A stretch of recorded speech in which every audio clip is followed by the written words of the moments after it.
रहमान रहीम।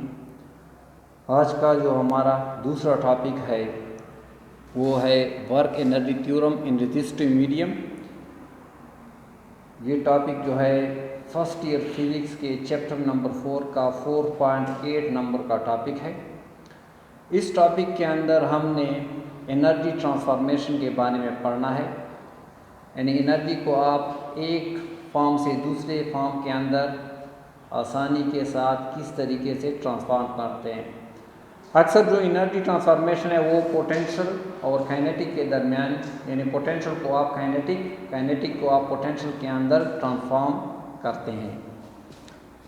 इस टॉपिक के अंदर हमारे पास एक ऑब्जेक्ट है, उसको हमने कि लो हाइट से हाई पोटेंशियल तक लेके जाना है। जब भी आप किसी चीज़ को लो पोटेंशियल से हाई की तरफ लेके जाते हैं तो आपको वर्क करना पड़ता है। लिहाजा जब आप फोर्स लगाकर ज़मीन के ग्रेविटेशनल फील्ड के अगेंस्ट किसी चीज़ को उठाते हैं, मिसाल के तौर पर यहाँ पे ये पेन पड़ा हुआ है, इसको अगर मैं यहाँ से उठाकर थोड़ी बुलंदी पे ले जाऊँ तो इसके ऊपर मैंने वर्क कर दिया है।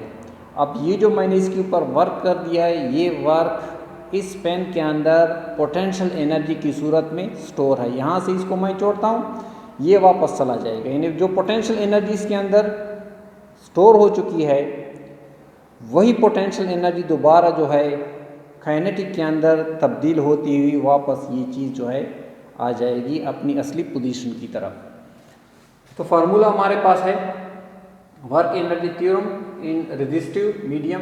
पहले हम लेते हैं कि अगर जब हम एक चीज़ को काइनेटिक देते हैं वही काइनेटिक पोटेंशियल में तब्दील हो जाएगी, फिर वही पोटेंशियल दोबारा काइनेटिक में आ जाएगी, बशर्ते के दरमियान में फ्रिक्शन ना हो, रेजिस्टिव या डिसिपेटिव फोर्सेस ना हो। तो सबसे पहले हम चीज़ को उठाते हैं किसी बुलंदी की तरफ, F multiply by H is equal to F बराबर है वेट के, W multiply by H, W की जगह कीमत लगा दें, W is equal to mgh। तो ये आपके पास पोटेंशियल एनर्जी है। जब आप चीज़ को ऊपर उठाते हैं तो वर्क करते हैं और आपका वर्क जो है पोटेंशियल एनर्जी की सूरत में स्टोर हो जाएगा। यहाँ से चीज़ को आपने उठाया, यहाँ तक ले वर्क किया, अब आपका यही वर्क इस ऑब्जेक्ट के अंदर as a potential energy store है। यहाँ से इसको आप छोड़ते हैं तो ये चीज़ वापस पॉइंट ए की तरफ आ जाएगी। जब ये पॉइंट बी से ए की तरफ आती है तो वही पोटेंशियल एनर्जी जो इसके अंदर स्टोर हो चुकी है तब्दील हो जाएगी काइनेटिक के अंदर, वापस आ जाएगी ए की तरफ। तो हम पहले रवाना होते हैं पॉइंट ए से बी की तरफ, ए से हम रवाना होते हैं बी की तरफ चलते हैं। तो जब यहाँ से आप किसी चीज़ को बी की तरफ लाते हैं तो इसको लाने के लिए आपको एनर्जी देनी पड़ेगी और ये एनर्जी आप काइनेटिक की सूरत में देंगे। जब आप इसको काइनेटिक एनर्जी देंगे ये चीज़ पॉइंट ए से उठकर बी के ऊपर आ जाती है, कितनी बुलंदी तक चली जाती है, और से एच हाइट तक ये चली जाती है। पॉइंट ए के ऊपर इस चीज़ के अंदर काइनेटिक एनर्जी आपके पास क्या आती, जब ये ऊपर की तरफ रवाना होता है तो काइनेटिक मैक्सिमम होती है, पोटेंशियल क्या होता है वो ज़ीरो होता है।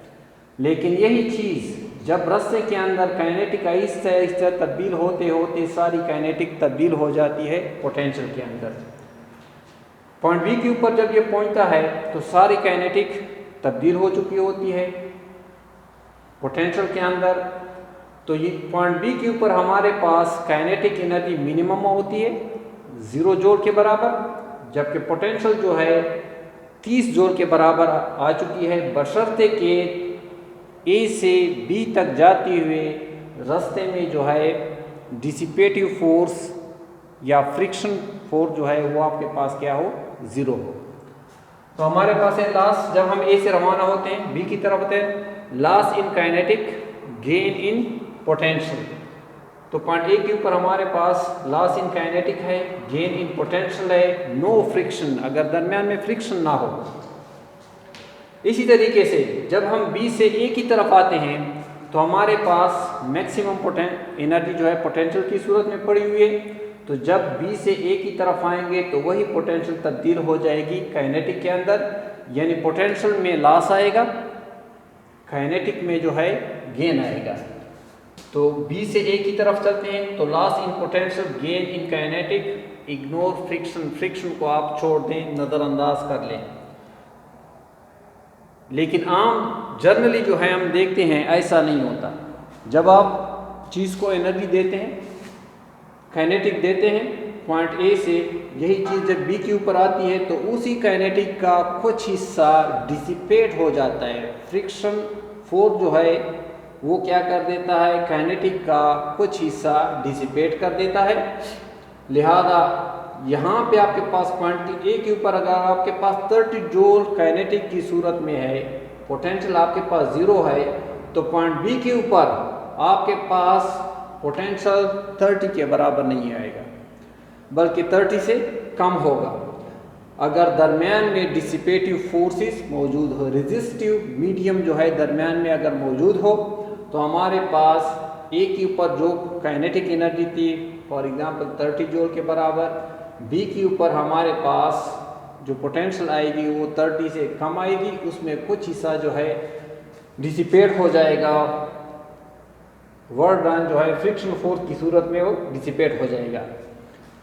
लिहाजा जब हम ए से रवाना होते हैं बी की तरफ तो loss in kinetic is equal to gain in potential plus work done against friction, क्योंकि रास्ते में फ्रिक्शन डिसिपेटिव रेजिस्टिव मीडियम है तो हमारे काइनेटिक का कुछ हिस्सा रास्ते के अंदर डिसिपेट हो जाएगा। काइनेटिक एनर्जी तब्दील हो जाएगी, कुछ हिस्सा पोटेंशियल के अंदर ज़्यादा चला जाएगा, जबकि वर्क डन अगेंस्ट फ्रिक्शन आएगा। मिसाल के तौर पर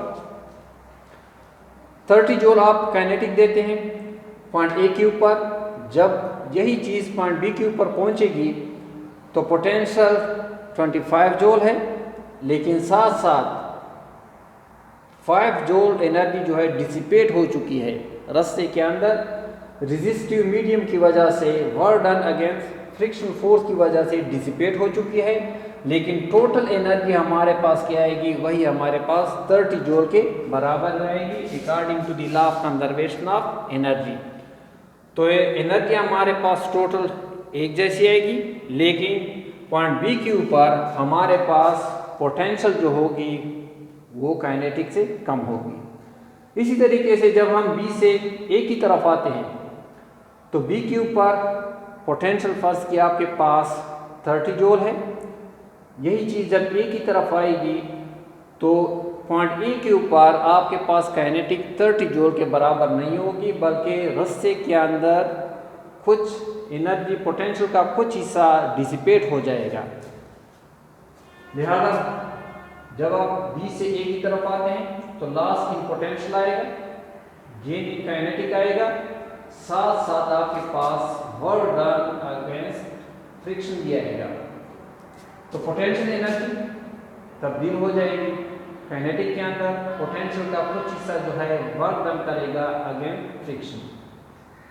फॉर एग्जांपल अगर आपके पास पॉइंट बी के ऊपर 30 जूल पोटेंशियल है, जब यही चीज़ ए के ऊपर पहुंचेगी तो उस 30 जूल में से फर्स्ट किया 25 जूल काइनेटिक की सूरत में तब्दील हो चुकी है, जबकि 5 जूल जो है वर्क हो चुका है अगेंस्ट फ्रिक्शन, यानी 5 जूल एनर्जी आपकी क्या हो चुकी है, डिसिपेट हो चुकी है, रास्ते के अंदर आपके काम नहीं आ रही। यानी आपको जो आपने जो 30 जूल दी थी, आपको जो है पॉइंट बी ए के ऊपर वही 30 जूल नहीं मिल रहे, बल्कि कुछ हिस्सा क्या हो गया, रास्ते के अंदर डिसिपेट हो चुका है फ्रिक्शन की वजह से। तो हम जितने भी हमारे पास ज़मीन के ऊपर एनर्जी हैं उसमें एनर्जी का कुछ हिस्सा डिसिपेट हो जाता है, जिसकी वजह से हमें नए नए एनर्जी के ज़राए की दरियाफ़त करने की ज़रूरत पड़ती है। तो आज के हमारे टॉपिक के अंदर work energy theorem in resistive medium, यानी जो आप एनर्जी देते हैं आपको जो है उतनी एनर्जी जो है दूसरे फॉर्म के अंदर तब्दील नहीं होती, बल्कि रास्ते के कुछ हिस्सा जो है फ्रिक्शन की वजह से डिसिपेट हो जाता है। तो डियर स्टूडेंट, इंशाल्लाह मुझे उम्मीद है कि आज का टॉपिक आपको समझ आ गया होगा। अस्सलाम वालेकुम।